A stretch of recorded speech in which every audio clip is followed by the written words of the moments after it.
Beaucoup de gens étaient déçus et je comprends. Taclée pour son doublage de Élémentaire, Adèle Exarchopoulos répond avec humour dans les rencontres du Papotin. L'actrice de 30 ans a répondu à une question d'un journaliste atteint de troubles du spectre autistique dans l'émission de France 2. Et n'a pas manqué de blaguer sur sa performance aux côtés de Vincent Lacoste dans le dernier film de Pixar. Près de 7 mois après sa sortie, Élémentaire continue de faire parler. Le dernier film en date des studios Pixar, propriété de Disney, mettait en scène l'histoire d'amour entre Flamme et Flaque, deux personnages résidant à Element City. Pour le doublage français des deux personnages incarnant le feu et l'eau, les producteurs avaient choisi les acteurs Adèle Exarchopoulos et Vincent Lacoste malgré de premières bandes-annonces diffusées avec les voix de véritables comédiens de doublage. Ce revirement avait suscité de nombreuses critiques, déplorant le choix de stars au profit de véritables experts de la voix. Des critiques que n'ont pas manqué de souligner les journalistes du Papotin tandis que l'actrice révélée dans la vie d'Adèle en 2013 était l'invitée des rencontres du Papotin ce samedi 6 janvier 2024 sur France 2. Laisse-moi une chance, Jean. Si est-ce toi qui avais doublé Flamme dans Élémentaire mais il y a beaucoup de gens qui ont critiqué et c'était du négatif. A lancé Jean, l'un des rédacteurs de la publication rédigée par des journalistes atteints de troubles du spectre autistique. Curieuse, l'actrice de 30 ans a demandé ce que disaient ses critiques. Ils ont dit que le film il est nul, a renchéri son interlocuteur. Moi je l'aimais bien, a repris Adèle Exarchopoulos. Jean a ensuite précisé qu'il n'était pas l'auteur de l'une de ces critiques car il n'avait pas vu le film.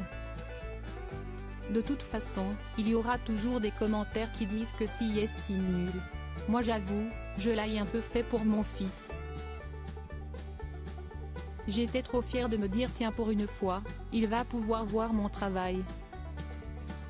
Et du coup, si lui il a aimé, tout le monde peut dire que si est nul, a précisé celle qui prête sa voix à Flamme.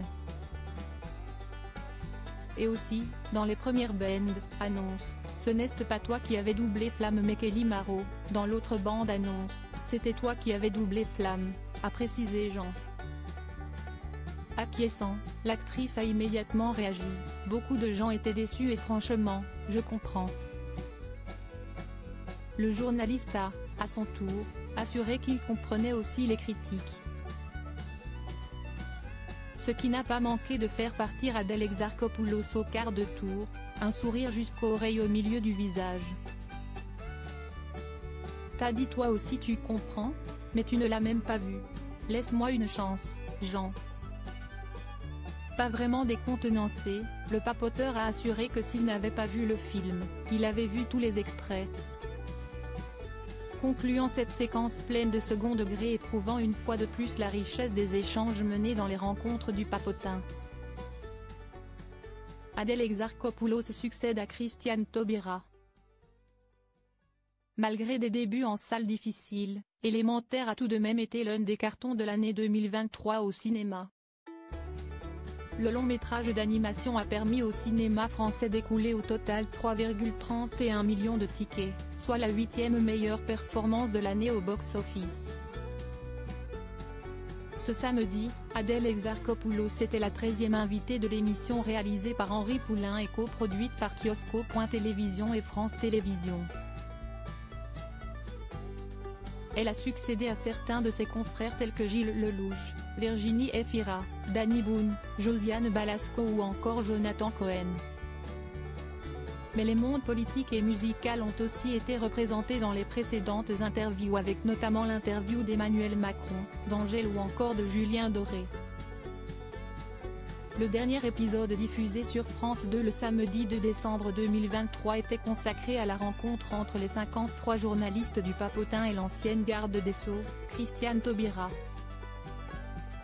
L'émission avait alors intéressé en moyenne 3,95 millions de téléspectateurs et 20,3% du public, selon Médiamétrie, soit le 4e plus faible score du programme depuis son lancement.